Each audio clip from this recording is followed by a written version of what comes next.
The Berenstain Bears. Trick or Treat by Stan and Jan Berenstain.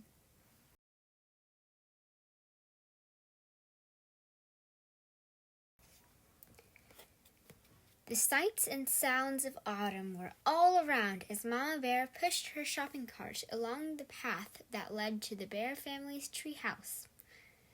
The trees and shrubs were ablaze with color. Farmer Ben's pumpkins stood bright orange in the October sun. The crows cawed noisily as they searched the stubble for bits of corn. Wild geese in great V formations honked high in the sky as they flew south. But the surest sign of the season was inside the treehouse, hiding behind Papa Bear's easy chair. It was Brother Bear, waiting to try out his Halloween costume on Mama. It wasn't Halloween yet, but Brother and Sister couldn't wait to try on their new costumes. Sister was going to be a beautiful ballerina. "Well, what do you think?" she asked, taking the third position. "Shh," said Brother. "Mama's coming." Brother had chosen to be a spooky monster on Halloween. He had bought the spookiest monster mask he could find, and Mama made the rest of the costume. "Boo!" he shouted as Mama came in with the groceries. "Help! A monster!" she cried, pretending to be frightened. "It's only me, Mama," he said, showing his face. "So it is," said Mama. "Well, that just goes to show that appearances can be deceiving." "Appearances can be deceiving? What's that mean?" asked Sister. "It's just a grown-up way of saying that things aren't always what they look like," explained Mama as she unpacked the groceries. "Look! Goodies!" said Brother. "Hands off, please," said Mama. "Those are for trick-or-treaters who come to our house tomorrow night." Brother and Sister were very excited about Halloween, and a little nervous too. This was the first year they would be going trick-or-treating without a grown-up along to supervise. "I'm not so sure I like the idea of them going by themselves," said Papa as he carved the pumpkin he got from Farmer Ben. "It's pretty spooky out there," he added, making a scary face at the cubs.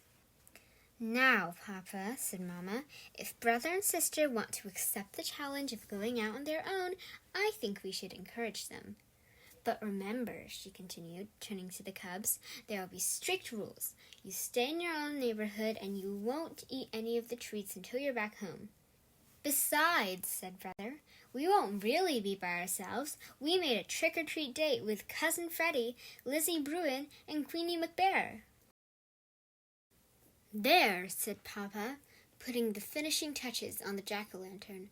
Then he lit a candle inside it and turned out all the lights. It was pretty scary. The next day, Brother and Sister began planning the trick-or-treat route they would follow that night. Brother got a pencil and paper and made a map of the neighborhood. That way, he explained, they wouldn't miss anybody. "Let's see now," he said. "We'll stop at our houses first. Ours, Freddie's, Lizzie's, and Queenie's. Then we'll do Farmer Ben's and our sitters, Miss Grizzle." "Mrs. Grizzle for sure," agreed Sister. "She usually makes special Halloween cookies." "And Teacher Jane, she gives out good stuff." "How about Dr. Grizzly?" asked Brother. "She's into health snacks." "I think so, just to be polite." "Gramps and Gran, of course." "Of course." "I'll tell you one place we are going to miss," said Brother, folding his map.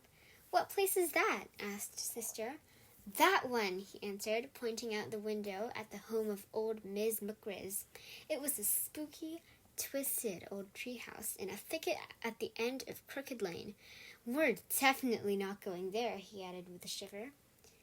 "Why ever not?" asked Mama, who was listening. "Why not?" said the cubs. "Because she's a witch! That's why not!"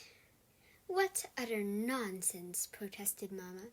"True, Ms. McGriz is old and bent and rather forbidding-looking, but I can assure you she's a perfectly nice person." But the cubs didn't believe her, not for a minute. They knew better. Everybody knew better. No doubt about it, Ms. McGriz was a witch, for sure. Just after dark, a pirate, a skeleton, and the wicked queen from Snow White came for Brother and Sister. They were Freddie, Lizzie, and Queenie, of course, and together they ventured out into the darkness with their trick-or-treat bags. Before they could get started collecting Halloween goodies, they were joined by some worrisome company. Too Tall Grizzly and his gang out for mischief. Too Tall didn't waste any time trying to get brother, sister, and their friends to go along with him and his gang. "Come on, we'll show you goody-goodies how to have some real Halloween fun," he said, pulling Brother along with him. "What sort of fun?" asked Brother warily. "Oh, you might say we're going to put the trick back and trick-or-treat," he said, chuckling. It was so dark that Brother and the others didn't notice where they were heading. "Hey," said Sister, "this is Crooked Lane." "That's right," said Too Tall. "We're going to play a few tricks on old Witch McGrizz." "What sort of tricks?" asked Brother. Her gnarled, twisted old treehouse loomed ahead. "First," whispered Too Tall, taking a roll of toilet paper from his jacket, "we'll decorate her house with a little bit of this. Then maybe we'll tie a few knots in her clothesline, then smear some honey on her broomstick so she'll stick to it when she tries to fly." But before Too Tall and his gang could start their mischief, the front door opened and a bright yellow light stabbed the darkness, and there in the doorway stood the frightening figure of old Miss McGrizz. "Aha!" she said in a gravelly voice. "I'm ready for you."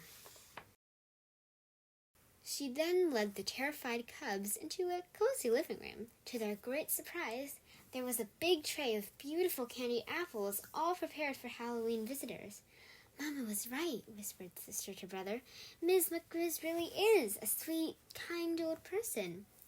The cubs thanked her for the beautiful apples and went about the rest of their trick-or-treat business. Later that evening, Brother and Sister were at home looking over all of the treats they collected. The beautiful candy apples stood out, and Papa asked where they came from. "From Miss McGrizz," answered Brother.